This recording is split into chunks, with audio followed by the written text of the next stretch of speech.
일꾼과 전사들. 느헤미야 4장 1절에서 23절 말씀입니다.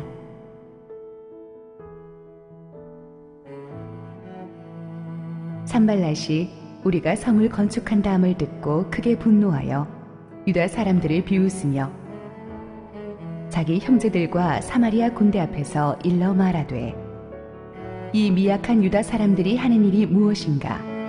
스스로 경고하게 하려는가? 제사를 드리려는가? 하루에 일을 마치려는가? 불탄 돌을 흙무더기에서 다시 일으키려는가 하고, 암몬 사람 도비아는 곁에 있다가 이르되, 그들이 건축하는 돌 성벽은 여우가 올라가도 곧 무너지리라 하더라. 우리 하나님이여 들으시옵소서. 우리가 업신여김을 당하나이다. 원하건대 그들이 욕하는 것을 자기들의 머리에 돌리사 노략거리가 되어 이방에 사로잡히게 하시고, 주 앞에서 그들의 악을 덮어두지 마시며 그들의 죄를 도말하지 마옵소서. 그들이 건축하는 자 앞에서 주를 노하시게 하였음이니이다 하고, 이에 우리가 성을 건축하여 전부가 연결되고 높이가 절반에 이르렀으니 이는 백성이 마음 들여 이 일을 하였음이니라. 산발락과 도비아와 아라비아 사람들과 암몬 사람들과 아스돗 사람들이 예루살렘 성이 중수되어 그 허물어진 틈이 메꾸어져 간다 함을 듣고 심히 분노하여 다 함께 꾀하기를, 예루살렘으로 가서 치고 그곳을 요란하게 하자 하기로, 우리가 우리 하나님께 기도하며 그들로 말미암아 파수꾼을 두어 죄하로 방비하는데, 유다 사람들은 이르기를, 흙무더기가 아직도 많거늘 짐을 나르는 자의 힘이 다 빠졌으니 우리가 성을 건축하지 못하리라 하고, 우리의 원수들은 이르기를, 그들이 알지 못하고 보지 못하는 사이에 우리가 그들 가운데 달려 들어가서 살육하여 역사를 그치게 하리라 하고, 그 원수들의 근처에 거주하는 유다 사람들도 그 각처에서 와서 10번이나 우리에게 말하기를, 너희가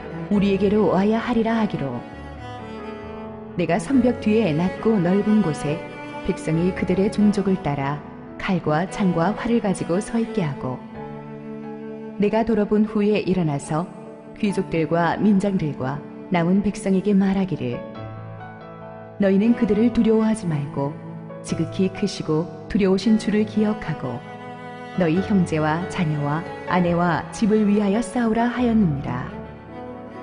우리의 대적이 우리가 그들의 의도를 눈치챘다 함을 들으니라. 하나님이 그들의 꾀를 패하셨으므로 우리가 다 성에 돌아와서 각각 일하였는데, 그때로부터 내 수하 사람들의 절반은 일하고 절반은 갑옷을 입고 창과 방패와 활을 가졌고, 민장은 유다 온 족속의 뒤에 있었으며, 성을 건축하는 자와 짐을 나르는 자는 다 각각 한 손으로 일을 하며 한 손에는 병기를 잡았는데, 건축하는 자는 각각 허리에 칼을 차고 건축하며 나팔 부는 자는 내 곁에 섰었느니라. 내가 귀족들과 민장들과 남은 백성에게 이르기를, 이 공사는 크고 넓음으로 우리가 성에서 떨어져 거리가 먼즉 너희는 어디서든지 나팔 소리를 듣거든 그리로 모여서 우리에게로 나아오라. 우리 하나님이 우리를 위하여 싸우시리라 하였느니라. 우리가 이같이 공사하는데 무리의 절반은 동틀 때부터 별이 나기까지 창을 잡았으며, 그때 내가 또 백성에게 말하기를, 사람마다 그 종자와 함께 예루살렘 안에서 잘지니 밤에는 우리를 위하여 파수하겠고 낮에는 일하리라 하고, 나나 내 형제들이나 종자들이나 나를 따라 파수하는 사람들이나 우리가 다 우리의 옷을 벗지 아니하였으며 물을 기르러 갈 때에도 각각 병기를 잡았느니라. 할렐루야. 우리 하나님께 감사와 영광의 박수 올려드리겠습니다.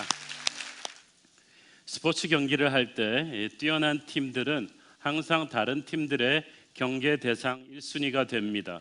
특히 그 팀의 스타 플레이어에게는 집중 마크가 들어옵니다. 영적 전쟁에서도 그렇습니다. 강한 하나님의 사람에게, 역동적인 하나님의 교회는 항상 마귀의 집중 태클의 대상이 됩니다. 우리가 무기력하게 그냥 아무것도 안 하고 가만히 있으면 마귀도 건드리지 않아요. 그러나 우리가 하나님의 은혜에 도전을 받고 일어나서 하나님이 부어주신 어떤 사명의 길을 향해서 헌신하기 시작하면 그때부터 마귀가 긴장하기 시작하고 분노하기 시작하고 우리를 가진 방법으로 공격하기 시작합니다. 하지만 이런 어려움은 오히려 우리의 영을 강하게 하고 하나님의 사람으로 더 한층 업그레이드 시키는 축복의 계기가 될 수도 있는 것입니다. 지난주에 우리는 느헤미야가 수많은 이스라엘 백성들을 적소에 배치하면서 성벽 공사를 진행시키는 것을 보았습니다. 그러나 이 성벽 진행 공사가 잘 진행되고 있는 것을 두려워하고 방해하는 세력들이 있었으니 바로 오늘 본문에 나오는 사마리아 총독 산발랏과 그의 참모인 도비아와 또 예루살렘 주변에 있는 이웃 지역의 영주들이었습니다. 적이 멀리 있는 것이 아니라 바로 이웃에 있었어요. 주변에 있어요. 가장 가까운 곳에서 있는 사람들이 내가 한참 하나님의 일을 하려고 할 때 나를 공격해 옵니다. 일하는 것도 힘든데 공격해 오는 적들과 싸워가면서 해야 되니까 보통 힘든 일이 아닙니다.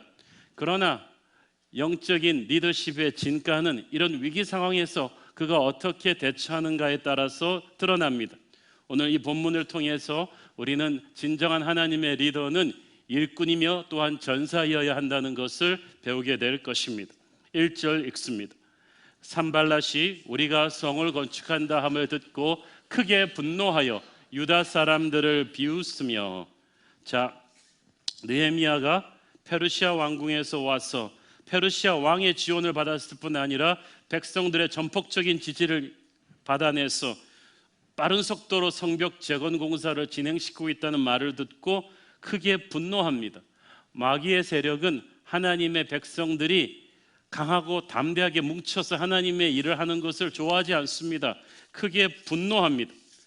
산발랏도 크게 분노했습니다. 그러나 그는 자기 내면의 분노를 일단 두려움의 언어로, 비웃음으로 표출시킵니다. 2절 읽습니다.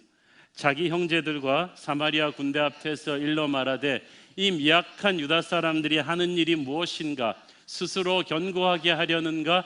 제사를 드리려는가? 하루의 일을 마치려는가? 불탄 돌을 흙무더기에서 다시 일으키려는가 하고, 보니까 산발랏이 잔뜩 자기 위엄을 과시하려고 자신의 부하들과 군대 전체를 다 비상령을 내려서 집결시킨 것 같습니다. 원래 세상적인 권세들은 허세가 심해요. 폼을 많이 잡습니다. 그리고 다 모아놓고 느헤미야와 유대 백성들을 조롱합니다. 이 미약한 유다 사람들이 하는 일이 무엇인가? 유다인들 아무것도 아니다. 힘도 없는 미약한 존재들이 도대체 뭘 하겠다는 거냐? 스스로 견고하게 하려는가? 성벽 쌓는다고 오합지졸이 강군이 될 것 같은가? 제사를 드리려는가? 기도하고 예배만 드린다고 이 힘든 일이 이루어지겠는가? 하루에 일을 마치려는가? 100년 넘게 안 되던 공사를 하루아침에 빨리 끝낼 수 있을 것 같은가? 불탄 돌을 흙무더기에서 다시 일으키려는가? 이전에도 공사하던 거 우리가 가서 다 방해하고 돌도 불태워버렸는데 그거 다시 다 꺼내어 쓰겠다는 것인가? 이런 막 비웃음과 모욕적인 말들을 막 퍼붓는 거예요. 사실 하나님의 일을 안 했으면, 성벽 재건 공사를 안 했으면은 안 들어도 될 말들이었죠. 하나님의 일을 하기 때문에 이런 비방을 들은 거예요. 3절 읽으니까 또 산발랏의 참모 도비아가 맞장구를 칩니다. 암몬 사람 도비아는 곁에 있다가 이르되, 뭐라 그래? 3절에 그들이 건축하는 돌성벽은 여우가 올라가도 곧 무너지리라 하더라. 이 너무나 모욕적인 말이죠. 이 사람들이 짓는 공사는 부실 공사일 것입니다. 여우가 올라가도 무너질 것입니다. 그런데 이 산발랏과 도비아가 겉으로는 그렇게 비웃고 있지만 실은 그들의 마음에는 두려움이 가득했어요.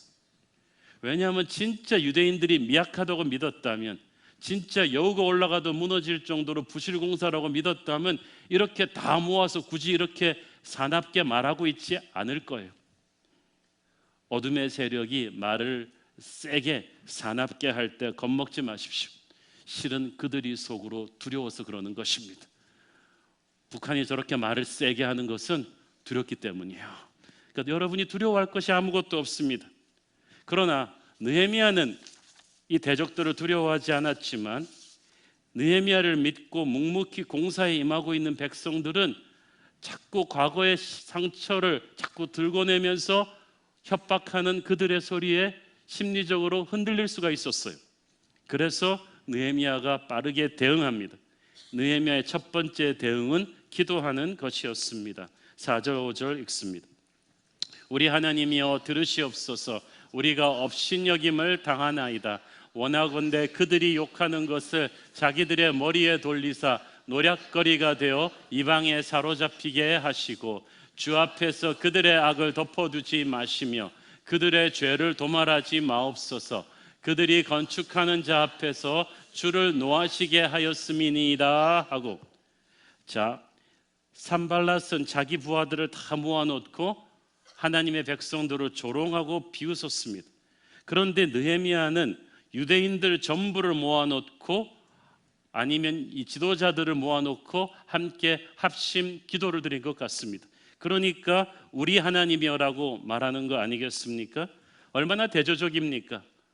산발랏은 사람들을 모아놓고 느헤미야의 세력을 욕하고 비방하는데 느헤미야는 하나님의 백성들을 모아놓고 함께 기도합니다. 구약 성경에서 드려진 기도의 대부분은 혼자 하는 기도가 아니라 하나님의 백성들이 함께 모여서 드린 공동체적인 기도입니다. 저는 여러분이 혹은 하나님의 사람들은, 교회가 여러분의 사람들이 세상 사람들로부터 공격당할 때 함께 모여서 기도하는 모습을 보이기를 바랍니다. 가만히 손 놓고 있지 말고 여러분 마음속에 있는 억울하고 분한 마음을 하나님 앞에 그대로 호소하십시오. 하나님에게 호소하면 하나님이 그때부터 개입하기 시작합니다. 느헤미야는 단순히 자신들의 실추된 명예를 회복시키기 위해서 이러는 것이 아닙니다. 하나님의 영광을 훼손시키는 그들에 대해서 담대한 믿음의 언어로 선포한 거예요. 그들의 저주하는 말, 욕하는 말은 그대로 자기들의 머리에 돌아갈 것입니다. 이것은 성경에 나오는 변함없는 진리예요. 여러분이 남을 축복하면 그 축복은 여러분에게도 돌아올 것이고, 여러분이 남을 저주하면 그 저주도 여러분에게 돌아오게 될 거예요. 그러므로 여러분을 저주하는 무리들의 비방을 두려워하지 마십시오. 자기 얼굴에 대고 지금 침 뱉고 있는 거죠. 느헤미야는 기도함으로써 하나님의 손에 원수들의 심판을 맡겨놓습니다. 그것이 가장 효과적으로 원수들을 응징하는 방법입니다. 기도하는 하나님의 백성들은 하나님의 임재를 느낄 것이며, 하나님의 임재를 느낄 때 저들의 위협과 조롱과 사나운 말은 하나도 힘을 쓰지 못하고 땅에 떨어져 버리게 될 것입니다. 이사야 8장 10절, 너희는 함께 계획하라. 그러나 끝내 이루지 못하리라. 말을 해보아라. 끝내 시행되지 못하리라. 이는 하나님이 우리와 함께 계심이니라. 아멘. 여러분이 아무 근거 없는 비방을 당할 때, 욕을 먹을 때 담대하게 이 말씀을 선포하십시오. 악한 자들의 조롱과 비방과 사랑 말들 때문에 상처받지 마시고 그거 가지고 큐티하지 마세요. 우리가 의연히 하나님 앞에 기도하며 서 있을 때 그 모든 사나운 말들이 하나도 이루어지지 못하고 수두룩하게 땅에 떨어지게 될 것입니다. 우리가 그러나 기도하지 않으면 그 아무것도 아닌 적의 조롱과 비웃음이 우리를 낙심케 할 거예요. 우리를 움츠러들게 할 것입니다. 그러므로 적의 비웃음 소리와 비방 소리가 견딜 수 없을 정도로 커질수록 강하게 손잡고 기도하십시오. 그리고 하나님의 정의의 손에 맡겨버리십시오. 그리고 그냥 신경 끄십시오. 그 다음부터 하나님이 처리하실 것입니다. 이 대적들의 비방이 느헤미야와 백성들을 분열시킨 것이 아니라 오히려 더욱 강한 기도 공동체로 뭉치게 하는 자극제가 되었습니다. 여러분, 어둠의 세력의 공격이 올 때 더 열심히 함께 모여 기도하면 여러분은 분열되지 않고 더 공고히 하나가 될 것입니다. 그러면 승리할 것입니다. 느헤미야는 기도만 한 것이 아닙니다. 더욱 백성들을 독려해서 성벽 재건 공사에 박차를 가했습니다. 6절을 보세요. 이제 우리가 성을 건축하여 전부가 연결되고 높이가 절반에 이르렀으니 이는 백성이 마음들여 일을 하였음이라. 백성이 마음을 들여 일했다. They worked with all their heart. 모든 백성들이 전심을 다해서 일했다는 뜻입니다. 자, 이것이 굉장히 중요합니다. 우리는 기도하면서 계속해서 일을 해야 돼요. 하나님의 일을 하면서 대적들의 핍박과 비방이 심할 때 마음이 상하죠. 억울하죠. 그렇다고 손 놓고 아무것도 안 하고 기다리면 안 돼요. 나 이 상처 치유받을 때까지 기다릴 거야. 회복하고 나서 할 거야. 그래서 한국교회 너무 회복 중독이 걸려 있어. 나 상처받았어. 회복이 필요해. 나 이 상처받은 채로 사역하는 거는 하나님도 기뻐하지 않으실 거야. 하나님한테 물어봤어요. 여러분, 완전히 상처 치유받을 때까지 기다리고 이 힘든 시기 지날 때까지 기다린다면 아무도 사역할 수 없어요. 완전히 모든 바람이 잦아드는 때는 인생에 오지 않습니다. 어느 정도의 비바람은 맞을 각오를 하고 나가야 돼요. 전쟁터에서 여러분 손에 피 난다고 코피 터졌다고 후방으로 빼줍니까? 지금 총알이 빗발치는데 조금 부상을 입었어도 부상당한 병사도 싸울 수 있을 때까지 싸워야 돼요. 내가 물러나면 그대로 내 옆에 있는 전우가 그 부담을 감당해야 되니까. 여러분이 하나님의 일을 할 때 순장을 맡았거나 주일학교 교사를 맡았거나 단기 선교를 가기로 결심하거나 하면은 단언컨대 크고 작은 영적 공격들이 사방에서 터질 거예요. 생각도 못하던 사람들로부터 올 거예요.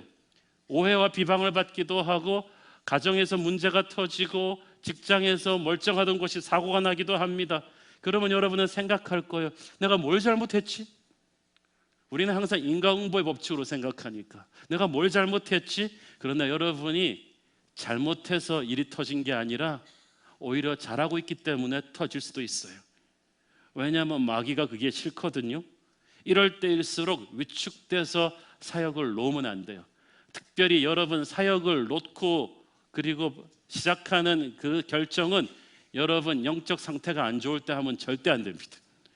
내가 너무 지쳤어, 상처받아서 사역을 놔야 되나 봐 라고 할 때는 절대 사역을 놓을 때가 아니에요. 여러분 상태가 좋을 때 놓으셔야 돼요. 교회적으로 개인적으로 상태가 좋을 때 축복 속에서 내려놔야지 전쟁이 벌어지고 있는데 퇴근하는 병사는 없습니다. 여러분이 그 자리를 지켜야 돼요. 예수님은 군병들에게 체포되어가는 긴박한 상황 속에서도 제사장의 종에 떨어진 귀를 붙여주셨어요. 치유사역을 하신 거예요. 오늘날 많은 하나님의 사람들이 그만두고 싶은 욕구와 항상 싸우면서 사역하고 있습니다. 하나님의 일을 하다 보면 항상 마귀가 사람들을 일으켜서 우리에게 악한 비방과 공격을 퍼붓거든요. 그럴 때는 정말 오만장이 다 떨어집니다. 힘이 빠져서 그만두고 싶습니다. 내가 세상에서도 힘든데 내가 교회까지 와서 이런 꼴을 봐야 되나? 교회니까 그런 꼴을 보시는 거예요. 원수 사탄이 항상 우리를 무기력하게 주저앉혀서 경주를 포기하게 만들려고 해요. 여러분을 주저앉히는 게 사탄의 넘버원 목적이에요. 온갖 독한 비난의 말을 통해서 우리 안에 열등감과 두려움을 심고 우리의 과거의 상처를 상기시킵니다. 그러나 하나님께서는 포기하지 말라고 하십니다. 하나님은 강인한 태도로 경주를 끝내라고 저와 여러분을 부르셨습니다. 독한 비방의 말들에 신경 쓰지 말고 항상 있으려니 하고 우리 안에 계신 성령의 음성에 집중하십시오. 예수의 이름을 선포하고 새 힘을 달라고 기도하십시오. 서로에게 기도를 부탁하십시오. 그리고 하나님이 여러분을 세워놓으신 영적 전쟁의 포스트를 떠나지 마세요. 여러분이 떠나면 다른 전우에게 그 부담이 고스란히 갑니다. 우리는 마지막 시대 엄청난 영적 전쟁을 치르고 있는 서울 한복판에 하나님이 놓으신 새로운 교회라는 그리스도의 군대입니다. 우리가 무너지면 한국교회 흔들립니다. 그런 생각을 하셔야 돼요. 시련의 바람이 심할 때일수록 기도하면서 계속해서 하나님의 일을 하면서 나가야지, 낙심하면서 손 놓고 있으면, 일을 스톱하면, 선교를 스톱하면, 전도를 스톱하면, 순장을 쉬면 그것이야말로 사탄이 계획한 대로 되는 거예요. 오히려 느헤미야처럼 적들이 비방해서 마음을 상하게 해도 우리는 기도하면서 하나님의 일을 계속해야 돼요. 목사는 아무리 마음이 상해도 설교를 계속해야 되는 거예요. 장로님들은, 집사님들은, 순장님들은 아무리 속상하는 일이 있고 공격을 받아도 여러분에게 맡겨진 사역의 자리를 지켜야 돼요. 당신이 그 자리에 존재하는 것만으로도 하나님은 역사하시거든요. 마귀는 두려워하거든요. 그리고 신실하게 기도하며 그 자리를 지키면서 나가면 어느 순간에 여러분을 비방하던 무리들이 사라져 있을 줄로 믿습니다. 자, 산발랏의 무리들이 이런 비열한 비방과 공격으로도 느헤미야의 사람들이 꼼짝도 하지 않으니까 물러갔을까요? 아니에요. 두 번째 웨이브의 공격이 옵니다. 7절 8절 옵니다. 산발랏과 도비아와 아라비아 사람들과 암몬 사람들과 암속 사람들이 예루살렘 성이 중수되어 그 허물어진 틈이 메꾸어져 간다 함을 듣고 심히 분노하여 다 함께 꾀하기를 예루살렘으로 가서 치고 그곳을 요란하게 하자 하기로. 자, 보세요. 산발랏이 이제는 협박으로 안 통하니까 진짜 병력을 동원합니다. 사방에 연합군이 다 몰려와요. 이 7절의 말씀대로 하면은 사마리아군은 북쪽에서, 아스돗 사람들은 서쪽에서, 암몬 사람들은 동쪽에서, 아랍인들은 남쪽으로부터 예루살렘을 포위하고 들어오는 형국이 됩니다. 말로 안 통하면 어둠의 세력들이 실제로 군대를 모아서 포위하고 몰려오는데 조용히 오는 것이 아니라 가서 치고 그곳을 요란하게 하자 하기로. 예나 지금이나 마귀의 전법의 특징은 노이즈 마케팅입니다. 시끄럽게 만들어요. 무슨 큰일이라도 난 것처럼 유언비어 살포하면서 민심을 어지럽히는 거예요. 이게 병법에서 말하는 허장성세죠. 별거 아닌 작은 문제를 큰 문제처럼 확대시킵니다. 막 시끄럽게 야 우리가 간다 하고 막 자기들의 세력을 과시하면서 몰려와요. 그런데 진짜 싸우고자 하는 마음은 없어요. 옛날부터 진짜 쌈꾼들은 욕 안 해요. 그냥 와서 싸우지. 그런데 이들도 지금 느헤미야의 병력과 페르시아의 지원을 받는 느헤미야의 병력과 정면 충돌하기는 부담이 컸어요. 그래서 그냥 사방에서 군대를 모아와서 공포심만 조성하고 있는 것입니다. 느헤미야가 이 적의 두 번째 움직임을 또 읽고 다시 반응합니다. 느헤미야의 두 번째 대응 9절 읽습니다. 우리가 우리 하나님께 기도하며 그들로 말미암아 파수꾼을 두어 주야로 방비하는데, 느헤미야가 다시 한번 전 일꾼들에게 기도 운동을 일으키면서 또 뭐래요? 주야로 방비하는 파수꾼들을 사방에 배치했다고 했습니다. 여러분, 주야로 방비했다는 것은 24시간 깨어서 경계하는 비상경계태세에 들어갔다는 거죠. 베드로전서 5장 8절 근신하라 깨어라 너희 대적 마귀가 우는 사자같이 두루다니며 삼킬 자를 찾나니. 신약 성경에 깨어라라는 말이 많이 나오는데 그것은 군사 용어예요.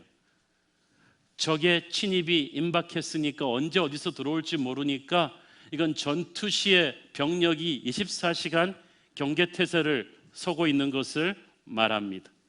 마귀가 항상 우리의 영을 공격합니다.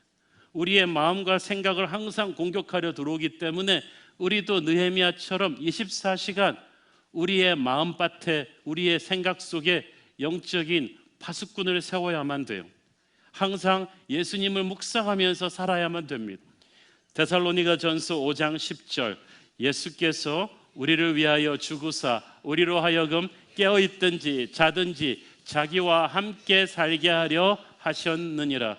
항상 주야로 방비하고 깨어서 마귀의 세력을 침략을 대비할 수 있는 길은 항상 주님과 동행하는 거예요. 항상 주님과 함께 교제하는 것입니다. 그래서 성경에서 기도하라는 말과 깨어있으라는 말이 항상 같이 나와요. 기도는 항상 주님과 동행하는 것이거든요. 기도가 살아있는 사람은 마귀가 들어올 틈이 없어요. 겟세마네 동산의 제자들은 기도해야 될 때 깨어 기도하지 않았기 때문에 십자가의 주님을 버리고 도망갈 수밖에 없어요. 영적인 내공이 안 쌓여서 그래요. 영적으로 잠자는 자는 위기가 닥칠 때 순식간에 무너집니다. 당장 안 급하다고 여기니까 교회에서 항상 기도는 너무나 쉽게 미루어지고 생략이 됩니다. 마귀는 그런데 항상 우리의 기도가 쉬는 때를 노리고 있습니다. 기도하지 않는 성도는 사탄이 조금만 건드려도 넘어집니다. 교회에서 제일 위험한 사람이 기도하지 않고 사역하는 사람이에요. 기도하지 않고 순예배 인도하는 순장, 기도하지 않고 주일학교 가르치는 선생님, 기도하지 않고 사역 준비하는 팀장, 전부 다 마귀의 밥이 되겠다는 거예요. 자기만 죽습니까? 자기 팀원들 다 같이 죽입니다. 사랑하는 여러분, 기도하지 않으면 여러분과 여러분의 팀워크는 그대로 무너지는 거예요. 기도하지 않으면 마음의 분노가 잘 사그라들지 않고 거짓과 분열과 다툼에 쉽게 휩쓸립니다. 그러므로 자신이 영적인 상태가 안 좋다 싶으면 가서 기도하십시오. 여러분의 순위, 여러분의 팀이 영적으로 이상하다 싶으면 기도해야 될 일이에요. 그러면 영적으로 다시 샤프하게 살아나게 될 것입니다. 그렇게 기도하면서 파수꾼을 세우면서 계속 공사를 진행시켜 가는데 저게 세 번째 공격이 들어옵니다. 그것은 내부 균열 조장이었습니다. 10절 있습니다. 유다 사람들은 이르기를 흙무더기가 아직도 많거늘 짐을 나르는 자의 힘이 다 빠졌으니 우리가 성을 건축하지 못하리라 하고. 성벽 재건 공사가 힘들잖아요. 잘 먹지도 못하는데 그렇게 무거운 흙과 돌을 경사진대로 막 나르다 보니까 사람들이 많이 지쳤어요. 그래갖고 우리가 이거 언제 다 하냐 하면서 푸념처럼 낙심하는 사람들이 한 명, 두 명 생겨났는데 또 그런 말들은 전염성이 빨라요. 참 희한해요. 긍정적인 말은 전염되는 게 느린데 부정적인 말은 순식간에 번져요. 하나님의 일도 처음에는 다들 신나게 하지만 중간에 가다 보면 하나 둘씩 맥이 빠져서 나가 떨어지기 시작하는 법입니다. 사역도 그래서 지금쯤 위험해요. 이제 여름이 들어가면서부터 그런 때가 오는 거예요. 이때쯤이면 믿었던 사람들의 입에서도 하나 둘씩 불평불만이 나오고 한 명, 두 명 나오기 시작하면 그 다음부터 석삼, 너구리 이렇게 되면서 막 퍼져나가는 것이. 마라톤도 중간 코스에서 가장 많은 탈락자가 속출하는데 한 명만 탈락하기 시작하면 그때부터 우후죽순처럼 무너진대요. 나도 힘들어 죽겠는데 서로 눈치 보면서 버티고 있는데 한 명 탁 나가 떨어지면서 구급차에 편하게 실려가면서 물 마시기 시작하면 그냥 너도 나도 갑자기 심리적으로 쓰러지는 거예요. 다. 그뿐이 아닙니다. 적의 습격에 대한 공포가 사람들 사이로 번져나가고 있었습니다. 11절 12절 우리의 원수들은 이르기를 그들이 알지 못하고 보지 못하는 사이에 우리가 그들 가운데 달려 들어가서 사륙하여 역사를 그치게 하리라 하고. 그 원수들의 근처에 거주하는 유다 사람들도 그 각처에서 와서 10번이나 우리에게 말하기를 너희가 우리에게로 와야 하리라 하기로.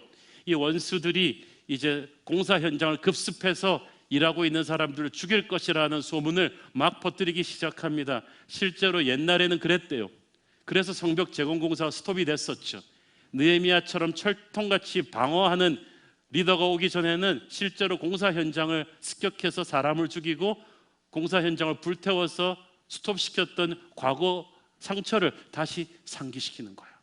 그리고 그 이야기를 누가 전해주냐 하면은 그 원수들의 근처에 거주하는 유다 사람들이 와서 전했다. 이 말이 무슨 말이냐면 지난주에 말씀드렸죠. 예루살렘 공사에 와 있는 사람들이 예루살렘에서 먼 마을에서 온 사람들이 많다고. 그러면 예루살렘 공사 현장에 아들과 사위와 형제를 보내는 사람들한테 이 원수들이 살짝 와서 그 뉴스를 흘린 거예요. 야, 조금 있으면 산발랏의 군대가 공사 현장을 습격할 거야. 그러면 공사하고 있는 네 아들 죽어. 내가 너한테만 살짝 알려주는 거니까 가서 네 아들 빼와라. 너 어떻게 얻은 아들인데 거기서 죽일 거야. 너 사위 내가 너한테만 알려주는 인포메이션이야. 가서 빼. 곧 급습당할 거야. 자, 이런 사람들이 계속 와서 10번씩 와서 흔들어 놓은 거예요. 그러니까 얼마나 진영이 흔들렸겠습니까? 느헤미야 자신은 산발랏의 무리들을 두려워하지 않았지만 백성들은 영성이 약하니까 너무나 많이 심리적으로 흔들렸어요. 이럴 때에 느헤미야는 일어나서 분위기를 반전시킵니다. 여러분이 이끌고 있는 그룹이 이렇게 악한 세력들의 선동에 의해서 두려워하기 시작하고 옛날 상처를 기억하면서 겁먹기 시작하고 부정적인 사람들이 또 친인척들을 통해서 막 서로 균열이 일어나기 시작할 때 리더가 분위기를 반전시키지 않으면 안 됩니다. 이런 두려워하는 마음들은 하나님이 준 마음이 아니라는 것을 느헤미야는 알려야만 했어요. 디모데후서 1장 7절 말씀처럼 하나님이 우리에게 주신 것은 두려워하는 마음이 아니요 오직 능력과 사랑과 절제하는 마음이니, 여러분이 영적인 리더라면 잘 식별하셔야 돼요. 이 두려워하는 마음이 우리 그룹 안에 있다면 이거는 메이드 인 헤븐이 아니에요. 하나님이 준 게 아니란 말이에요. 하나님이 준 것이 아니라면 대적해서 쫓아내야 돼요. 13절, 내가 성벽 뒤에 낮고 넓은 곳에 백성들이 그들의 종족을 따라 칼과 창과 활을 가지고 서 있게 하고, 낮고 넓은 곳은 적의 시야에 그대로 노출되어 있는 곳입니다. 여기다가 의식적으로 백성들을 가족별로 치밀하게 쫙 중무장하고 배치시켜 가지고 적이 보라는 거예요. 한미 군사 훈련하면서 매스컴에 미군의 최첨단 무기 다 노출시키잖아요. 심리전이에요. 적의 의지를 미리 꺾어버리는 것입니다. 그리고 말합니다. 14절, 내가 돌아본 후에 일어나서 귀족들과 민장들과 남은 백성에게 말하기를 너희는 그들을 두려워하지 말고 지극히 크시고 두려우신 줄을 기억하고 너희 형제와 자녀와 아내와 집을 위하여 싸우라 하였느니라. 자, 남은 백성에게 말했다. 이 말은 무슨 말이에요? 이미 선동돼서 떠나고 도망간 백성들도 많았다는 거예요. 그러나 느헤미야는 그들 한 사람 한 사람을 잡아서 설득하지 않았어요. 남은 백성들을 붙잡았어요. 귀족들과 민족들과 남은 백성들에게 믿음의 언어를 선포합니다. 두려워하지 말고, 그들을 두려워하지 말고 하나님을 바라봐라. 너희 형제와 자녀와 아내와 집을 위하여 싸우라. 너희가 영적인 전쟁의 자리를 지키는 것이 너희 가족을 지키는 일이다. 정말 그래요. 여러분이 영적 전쟁의 포스트를 지키는 것이 여러분의 가족을 지키는 일입니다. 마귀가 계속해서 부정적인 말로 사람들을 흔들어 놓았을 때 하나님의 사람은 계속해서 믿음의 말로 그 독소가 담긴 언어들을 떨쳐내야 돼요. 그래서 하나님의 백성들을 강하게 붙들어줘야 돼요. 저는 우리 교회 모든 영적 지도자들이 긍정적인 믿음의 언어의 사람들이기를 바랍니다. 순장들은 긍정적인 믿음의 언어로 순원들에게 항상 선포해 주세요. 우리 주일학교 선생님들, 아이들한테 부정적인 말을 하지 마세요. 어릴 때부터 믿음의 언어, 비전의 언어를 가르쳐 주세요. 우리 교회 모든 사역팀장들, 목회자, 장로님들의 입술에서 늘 믿음의 언어, 긍정적인 비전의 언어가 선포되기를 축원합니다. 그 언어들을 통해서 절망의 언어들이 사그라드는 거예요. 15절을 보십시오. 우리의 대적이 우리가 그들의 의도를 눈치챘다 함을 들으니라. 하나님이 그들의 꾀를 패하셨으므로 우리가 다 성에 돌아와서 각각 일하였는데, 여러분이 강하게 믿음으로 서면 마귀가 백업합니다. 그들이 듣고 달려들지 못했다는 거예요.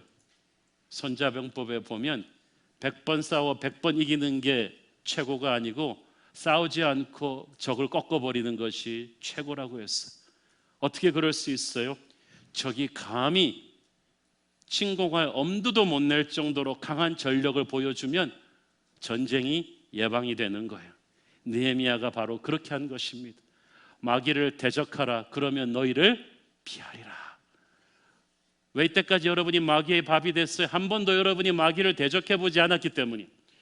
그러나 예수의 이름으로 담대하게 대적하고 나가면 여러분이 바로 골리앗을 쓰러뜨리는 다윗 같은 사람임을 발견하게 될 거예요. 그러나 공격해 올 때마다 도망간 사람은 이 승리의 체험을 한 번도 하지 못한 거예요. 여러분, 담대히 기도하며 나가십시오. 여러분은 영적 승리를 체험하게 될 것입니다. 느헤미야는 적이 물러갔다고 해서 경계를 풀지 않았습니다. 언제 다시 들어올지 모르는 사악한 적들임을 알았기 때문이에요. 16절 18절, 그때로부터 내수와 사람들의 절반은 일하고 절반은 갑옷을 입고 창과 방패와 활을 가졌고, 민장은 유다 온 족속의 뒤에 있었으며 성을 건축하는 자와 짐을 나르는 자는 다 각각 한 손으로 일을 하며 한 손에는 병기를 잡았는데, 18절, 건축하는 자는 각각 허리에 칼을 차고 건축하며 나팔 부는 자는 내 곁에 섰었느니라. 느헤미야는 그때부터 백성들을 두 그룹으로 나누어서 한 그룹이 공사를 하면 다른 그룹이 칼을 들고 파수를 보게 했습니다. 이거를 계속했어요. 백성들이 한 손으로는 일을 하며 한 손으로는 무기를 잡게 한 거예요. 제가 이스라엘 가보니까 진짜로 그렇더라고요. 이스라엘에는요, 꽃집 주인 아저씨들, 학교 선생님들 다 우지기관총 딱 차고 있어요. 학교도 습격당해 본 적이 있고 대낮에 꽃집도 카페도 다 습격당해 본 적이 있기 때문에 이스라엘 사람들은 예비군도 휴가 나오면 여군들 M16 딱 들고 있어요. 실탄 다 장전돼 있어요. 좀도둑 없어요. 소매치기 없어요. 나라 치안 확실해요. 왜냐하면 항상 전쟁을 전제하고 사니까 예비하고 살아가기 때문에 적군들이 애지간해서는 테러를 못하는 것입니다. 하나님의 군대가 그렇습니다. 평화롭다고 해서 경계를 늦추면 안 돼요. 한쪽이 사역을 하면 뒤에서 파수를 본다. 이 말이 무슨 말입니까? 여호수아는 싸우고 뒤에서 모세는 기도해야 돼요. 저는 그래서 우리 교회에서 무슨 일이 있든지 간에 선교 여행을 간다, 여름 성경학교가 있다, 중요한 당회가 있다, 재직회가 있다 그러면 저는 일단 중보기도팀한테 반드시 기도 부탁을 합니다. 그 시간에는 앞에 사람들은 사역하고 뒤에 사람들은 기도로 지원을 해야 되는 거예요. 그래야 마귀가 틈타지를 못하거든요. 우리가 이중 삼중 영적으로 샤프하게 깨어있으면 감히 하나님의 교회를 어둠의 군대가 틈타지 못할 줄로 믿습니다. 오늘의 본문에서 느헤미야는 하나님의 사람은 부지런한 일꾼과 깨어있는 전사의 자세를 겸비해야 함을 볼 수가 있습니다. 21절부터 23절까지 읽습니다.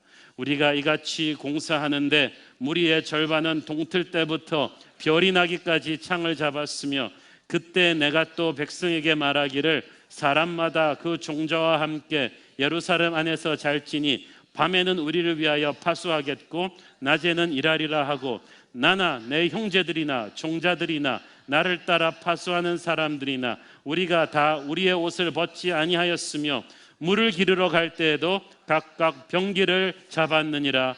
아멘. 대단하죠?